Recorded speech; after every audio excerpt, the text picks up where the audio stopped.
I love what I do because I feel like as a business broker, I'm able to just open people's eyes to opportunities that you might not have known are there for you.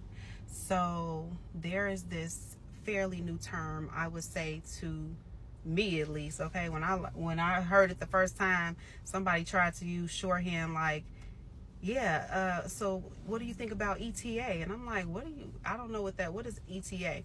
ETA is Entrepreneurship Through Acquisition. So this is the something that I've been telling people, but just not terming it as ETA. But okay, that's what the keyword is. That's cool. So this is the idea of buying a business instead of starting a business. Like, this is an opportunity for you to go into your investment with a team in place, with systems in place, a client base in place, a brand and brand recognition in the marketplace, and you are taking over ownership because the previous owner is ready to exit for whatever reason. There are so many reasons that people exit a business. There's so many factors: health factors, family, aging out. The baby boomers are aging out. Some are retiring.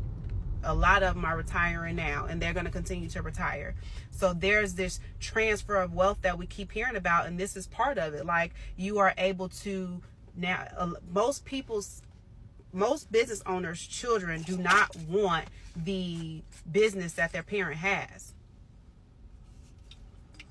It's a rare case where the children are interested in the very same thing that their parents did. So most of these owners have to sell, and I'm the person that helps them get that done. And so there's a great opportunity for buyers just like you. You don't have to have $1 million in the bank account in order to buy a business. But let me tell you some of the things that are important.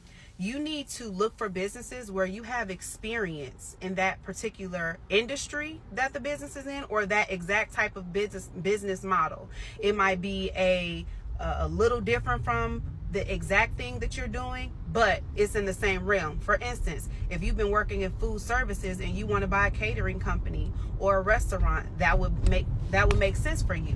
A bank can get behind lending money to you for that. Most people need to work with a lender. If I bought a business tomorrow, I'm not depleting all of my liquid capital to buy a business. Absolutely not. Not when I can work with a lender and get a loan. Okay, so I would think most people think that way. Well, a bank is going to, specifically if you're looking to do the SBA 7A loan, which most people are, because they have good terms, right? So the down payment amount is around $10,000, or less, around that, between $10,000 and $20,000 is the down payment amount. So, you need to, and they assess risk based off of how much income does this person make annually and monthly.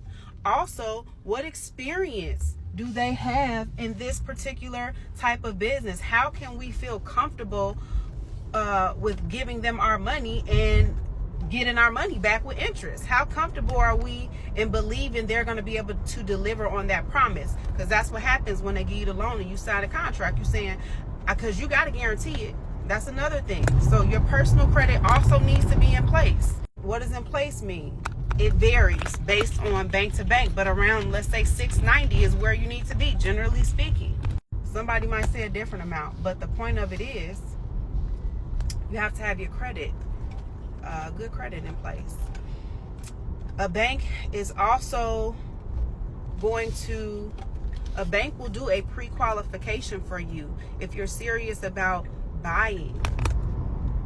You need to have 10 to 20% of the sales price of the business in liquid form as proof.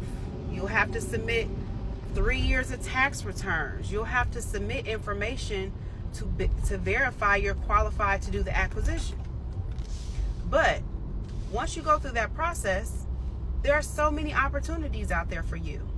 I love to talk about the smallest deals that I've done so far and the biggest deals that I've done so far. I've done a cannabis transportation license So this isn't technically a business, but the license was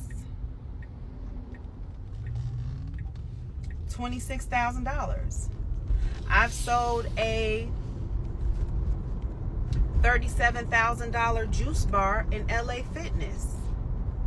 I have sold a home inspection company. I've sold a small daycare. And that came with the property.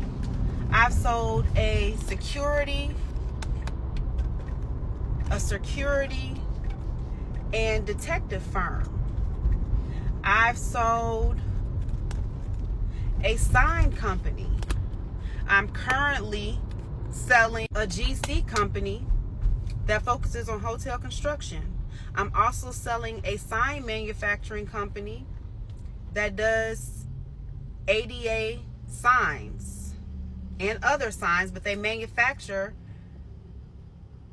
and provide signage services, independently owned. The other sign shop was a franchise. This one is independently owned. I'm also selling a grower's license in Illinois. I have a barber shop for sale. I have a beauty shop for sale. I'm bringing on new listings pretty much every week. So stay connected with me. If this idea of entrepreneurship through acquisition sounds interesting to you, I'm here to answer your questions related to buying a business. If that's what you are interested in, I would stay connected with me.